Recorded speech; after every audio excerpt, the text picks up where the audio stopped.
নবী বললেন তোমরা সারেন্ডার হও, তা না হলে তোমাদের উপর করব। ওনা বললেন আমাদের যদি আপনাদের দল থেকে আমাদের কাছে আবু লুবাবাকে পাঠাতে তাহলে একটু আমরা আলোচনা করতাম। নবী পাক ওই আলোচনার মধ্যে বলেছিলেন তোমরা সারেন্ডার হও, আর যাই হোক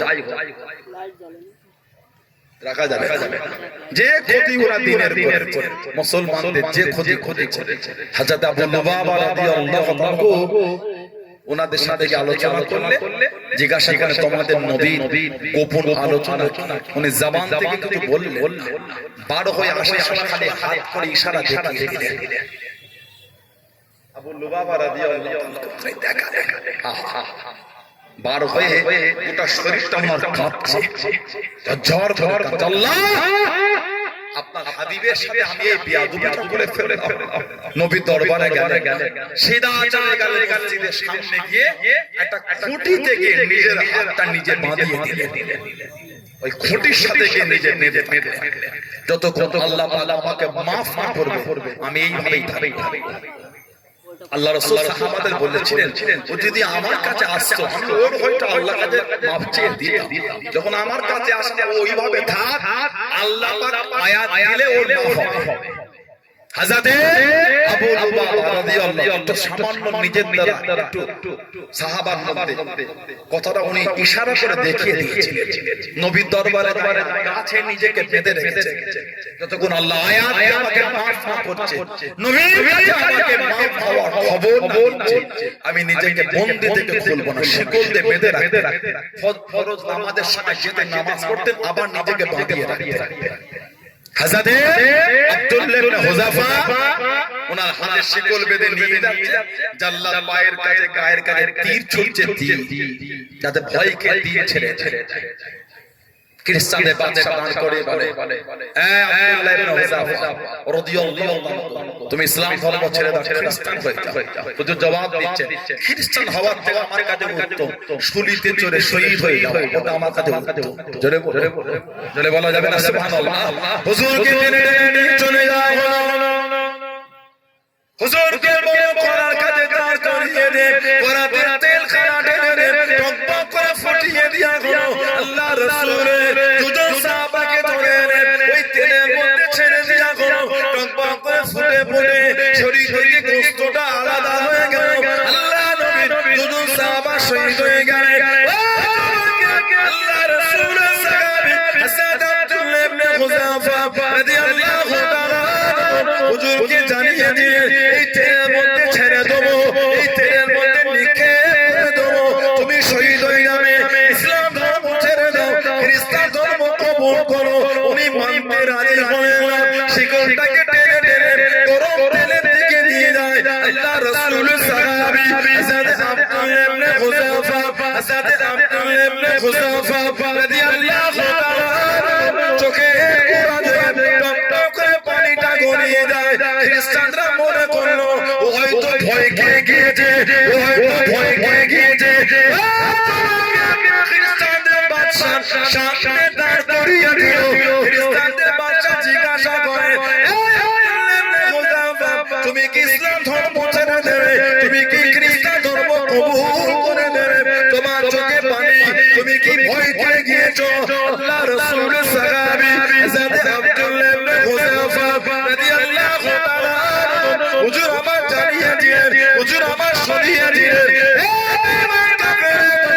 আমি আব্দুল্লাহ মরণের ভয়ে কাঁদি না, আমি এই জন্য কাঁদি আল্লাহ পাক আমাকে একটা জীবন দিয়েছে, ওই একটা জীবন গরম তেলের মধ্যে ছেড়ে দেবে, আমি তো শহীদ হয়ে যাব, আমি তো শহীদ হয়ে যাব। আল্লাহর কাছে কাঁদি, আল্লাহ পাক যদি আমাকে শরীরের পশমের মতো অগন্তি আমাকে জীবন দিতে, আমি আব্দুল্লাহ আল্লাহ দিনের জন্য শরীরের পশমের মতো অসংখ্য জীবন বিলীন করে দিতাম। জোরে বলুন সুবহানাল্লাহ, আর একটু জোরে বলুন সুবহানাল্লাহ। তুমি ভাবো আমি মরণের ভয়ে কাঁদছি? না না, কাঁদছি তেলে ছাড়বে শহীদ হয়ে। যদি আল্লাহ পশমের মতন অসংখ্য জীবন দিতেন, এই এত জীবন আল্লাহ দিনের জন্য বিলীন করে দিতেন। জোরে বলবেন।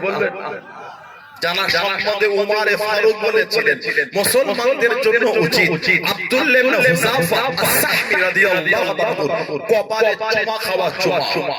সূচনাটা আমি উমারই করে। কেন বলেছিলেন? খ্রিস্টানের বাদশা তখন বলেছে, আব্দুল্লাহ তোমাকে আমি পরীক্ষা করব না, তোমাকে ছেড়ে দেব, তবে আরবদের রীতি অনুযায়ী আমার কপালে একটা চুমা খেতে হবে। আরবদের রীতি অনুযায়ী আমাকে একটা চুমা দিতে হবে কবে। আব্দুল্লাহ ইবনে হুযাফা রাদিয়াল্লাহু আনহু বলেছিলেন, হুজুর আমি চুমা খেতে পারি, শর্ত আমারও একই শর্ত, আমাকে একা ছাড়লে হবে না।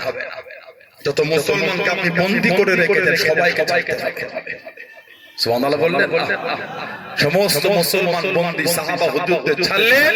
আব্দুল্লাহ ইবনে হুযাফা আস-সাহমি রাদিয়াল্লাহু আনহু এই খ্রিস্টানের বাদশার কপালে চুমা খেয়েছে। ওমর ফারুক বলেছিলেন, মুসলমানদের জন্য উচিত আব্দুল্লাহ ইবনে হুযাফা আমার কপালে চুমা খাওয়া, সূচনাটা আমি ওমর আমি করে দিই। জোরে বলুন সুবহানাল্লাহ। সেই সাহাবাদের দিকে দেখেন, মানা কাকে বলে? শহীদ হয়ে যাবে বলে ওর জন্য কাঁদছি না।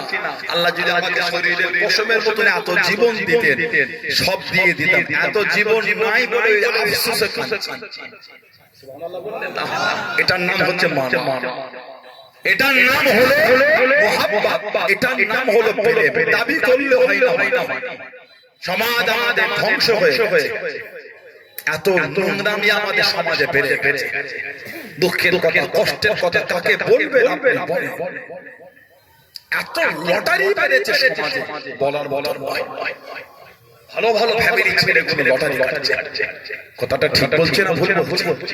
মুরব্বি চাচাগুলো বসে আছে, চুলদারি সাদা, জিজ্ঞাসা করে ওনারা যখন আমাদের মতন বয়সে ছিলেন, ছোট্ট পাড়া বাজার নয়, বড় পাড়া বাজারগুলো তো লটারির দোকান থাকতো না।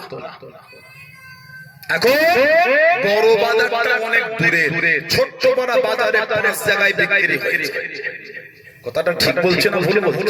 আস্তাগফিরুল্লাহ বলেন নাউযুবিল্লাহ। ভালো আল্লাহ দুটো টাকা দিল, এদের সহ্য হলো, মাছে রাত ৩টের সময় উঠে, রাত ২:৩০টার সময় উঠে ঘেরে চলে গেল, ঘেরি ফেসারি জল বলে চলে সারা রাত। এই পৌষ মাসের ঠান্ডা, ওই ছোট্ট পাড়া ঘর, আলা বলে আলা, বাড়ির বিছানা ছেড়ে আরাম ছেড়ে ওই ছোট্ট পাড়া ঘর বেড়া দিয়ে ঘেরা, পলিথিন দিয়ে ঘেরা, ওই আলা ঘরে সারা রাত কেঁপে কাটিয়ে দিল দুটো পয়সা।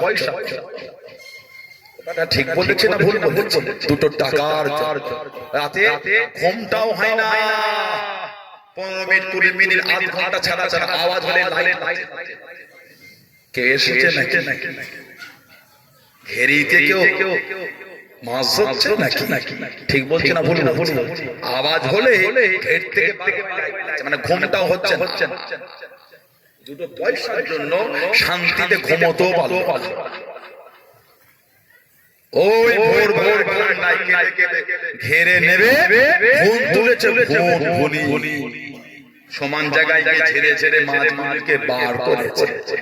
ওই মা ইঞ্জিন ভ্যানে করে কি বাইকে করে নিয়ে চলে গেল। ঘুষিঘাটা বলে, বাবুরাট বলে, মালঞ্চ বলে, যেখানে বলে বিক্রি করতে চলে গেল দুটো পয়সা। ঠিক বলছি না ভুল বলছি? ওই যে পয়সা হলো, টাকা হলো, বিক্রি করে ওই টাকাটা হারাম না হালাল, বুকটা ফেটে গেছে ইনকাম করতে গিয়ে। অনেক সময় শুনে সাপ পড়ে না, পানি ডোরা, কানামিটুলি, জাত সাপ পড়ে। একবার চুমু খেলে না আর ঘুরতে হবে। আল্লাহ পাক সকলকে হেফাজত করে, বলুন আমিন। আল্লাহ সকলের হায়াত দারাজ করে, বলুন আল্লাহুম্মা আমিন। জোরে আল্লাহুম্মা আমিন। দুটো পয়সার জন্য কত কষ্ট করছে আল্লাহ। দুটো টাকা দিলে, দুটো পয়সা দিলে আমাদের বাড়ির ছেলে কতটা উঁচু হয়ে গেল, সহ্য হলো। আর মাথা কাজ করে, ওই পকেটে করে নিয়ে বাজারে বসে গল্প করে, আড্ডা দেয়, আবার ওখান থেকে বার করে লটারি। নাউজুবিল্লাহ বলতে পারলেন, আস্তাগফিরুল্লাহ বললেন, কোথায় চলে গেল সেই উড়িষ্যা গাড়ি করে গরু আনতে? কোথায় চলে গেল বাঁকুড়া, বীরভূম, এলেমবাজার, রামপুরহাট? যাই না যারা গরুর ব্যবসা করে